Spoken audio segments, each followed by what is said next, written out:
Welcome to the latest edition of the Football Happy Hour. Jeremy St. Louis, happy to have you along. Jenny Dell will be along shortly. On this edition, we're shifting the offseason focus over to the AFC East, which could be another highly competitive division to sort through in the 2022 season. And let's start at the top with the Buffalo Bills, who are once again heavy favorites to win the AFC East. And they are the betting favorites to win Super Bowl 57. And at OTAs, they're in great spirits.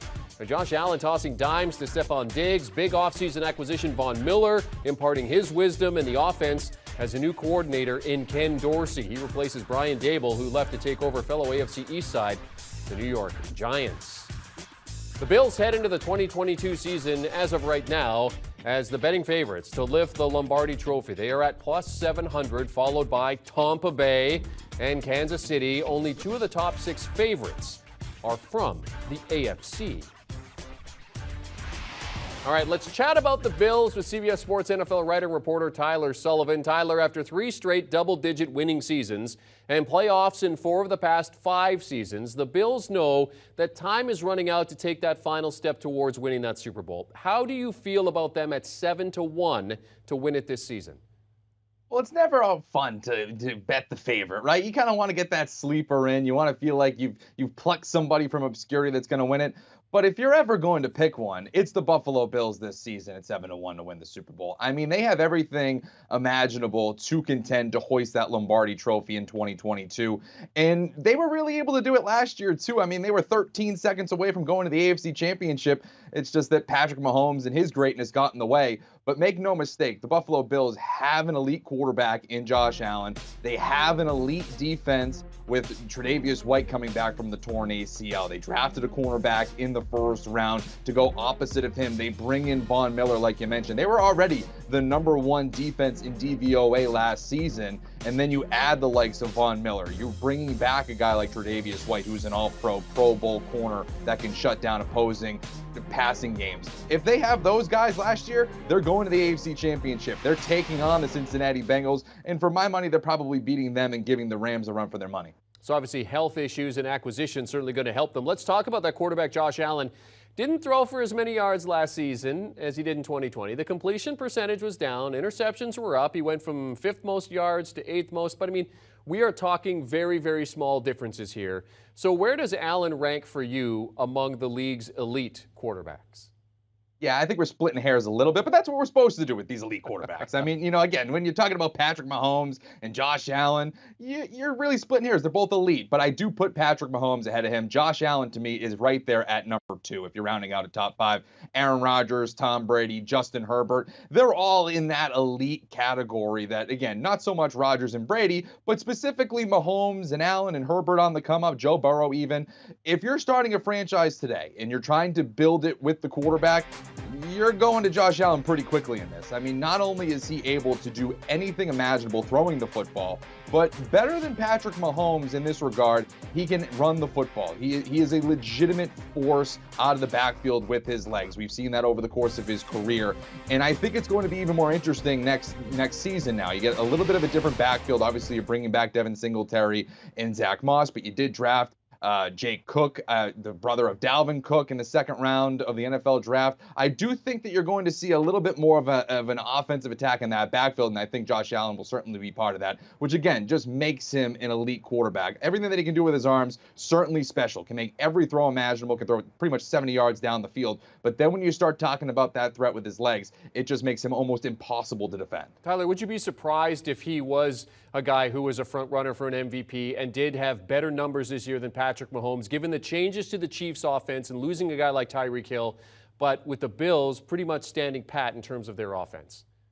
Yeah, no, he should absolutely still be the favorite here. I mean, again, there is something to be said for that salt in the wound, that loss that they felt last year in the divisional round. That's something that sticks with you, especially a guy like Josh Allen. I think he's a hyper-competitive individual, but he uses those losses to drive him forward. It's not something that kind of breaks you. I don't think he's that type of player at all. So when you're talking about when they have a Stephon Diggs, they have a Gabe Davis, who I think is going to make a big leap this year. Obviously, we saw what he was able to do in that playoff loss to the Kansas City Chiefs. But they also bring back Isaiah McKenzie. They bring in Jameson Crowder. They have some options there in that passing game. Obviously, Dawson Knox and O.J. Howard in the passing game at tight ends as well.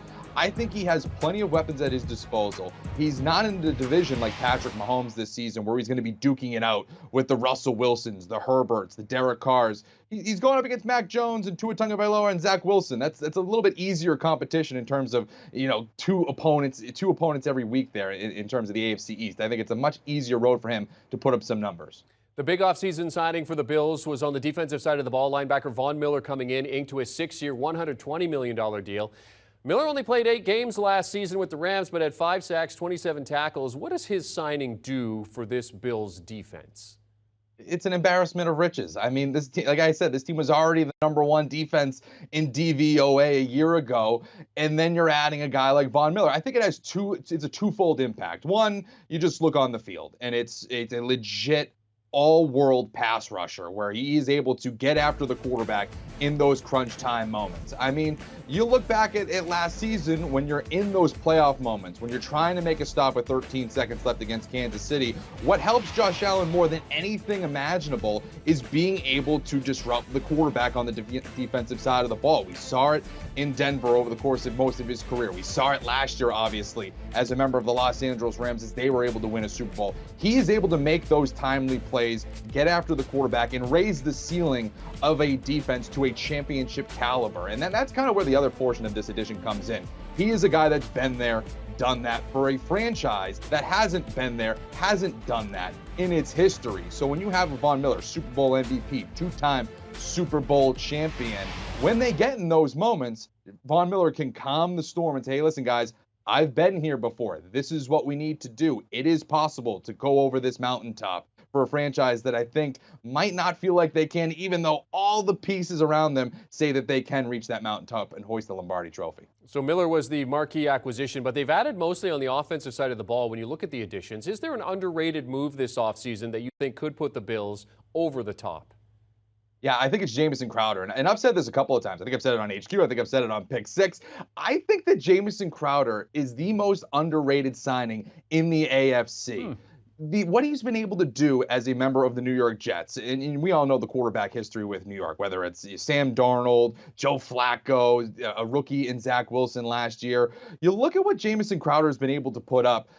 It's just been a great slot receiver for them. And the numbers with subpar quarterbacks around him only makes that more impressive, especially when you start to fantasize what it's going to look like when he's going from Zach Wilson to Josh Allen, the MVP favorite in the NFL, and the role that he's going to play in this offense. Cole Beasley's gone. Emmanuel Sanders is gone. There are plenty of targets there in the slot, especially when you look at Beasley. He's had over 100 targets the last 3 seasons. If you're telling me Jameson Crowder is going to get 100 targets from Josh Allen and his ability to get open in the short field, he's not only somebody who I think is going to make the Buffalo Bills offense that much better, because I do think it's an improvement going from Beasley to Crowder, but he's someone I'm looking at in fantasy in those later rounds. I mean, just on PPR points alone in those receptions, you're looking at possibly 5 to 6 to 7 points each week, and that's not even counting what he'll do as a member in the red zone or even in the yardage portions. Just those target shares alone from a guy like Josh Allen to me is fascinating to see what they're going to do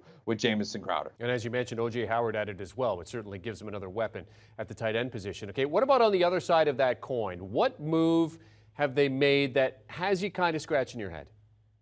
Yeah, and this one's through no fault of their own. Again, I think they had a great offseason. They didn't really have to do too much. Again, this was already a complete roster, a Super Bowl contender last year. But the weird J.D. McKissick, missing out on him, it was during the legal tampering period where it seemed like they had a verbal agreement, and then all of a sudden he's back with the Washington Commanders, and we're like, wait a minute, what happened? And that certainly was not looked at too favorably by the front office in Buffalo, and they said as much.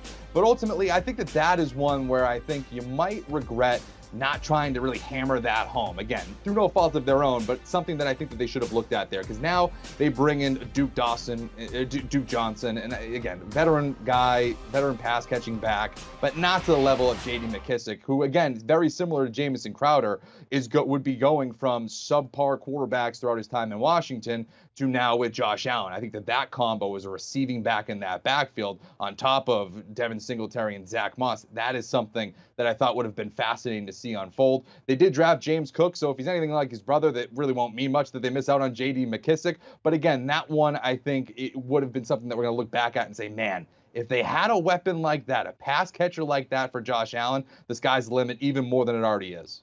The Bills have a pretty tough stretch in October when looking at their schedule. I mean, they have the Steelers, the Chiefs, then they come off their bye versus the Green Bay Packers. When you look at that schedule overall, what's that stretch of games for Buffalo that gives you the most concern?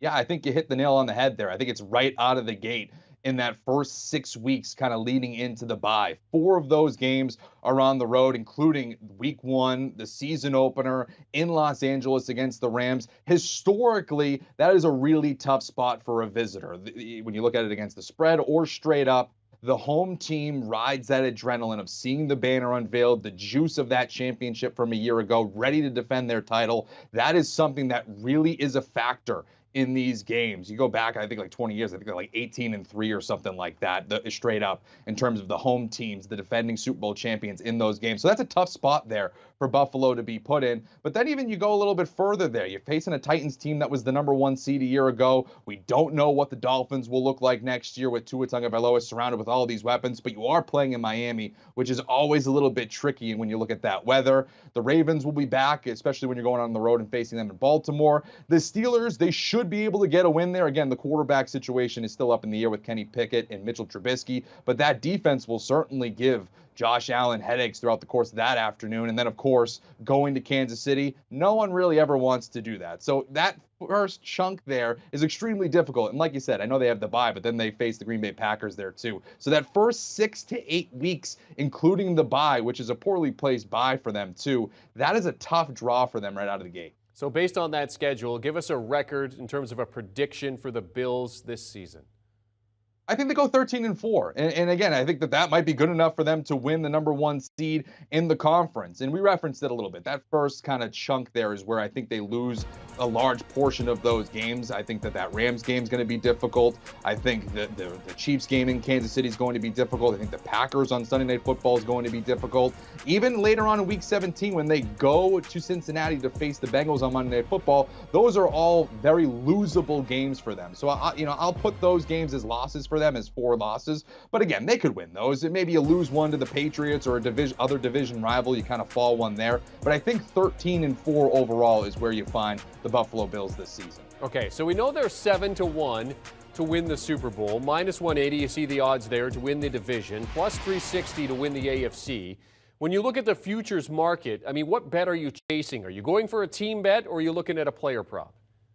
I'm going to go individual here for Buffalo because, again, it's not always fun to, you can bet the Super Bowl one. Sure, 7-1, still pretty good odds there. The division, I think, is, there's not a ton of value there, especially with all those teams on the come up. The Patriots added some people. Obviously, the Dolphins did as well, and the Jets had a really good draft. You never know what can happen there. It's not fun to bet a favorite in May for the division because you just don't know what's going to happen. One thing I do love, though, is comeback player of the year, Tre'Davious White at 30-1.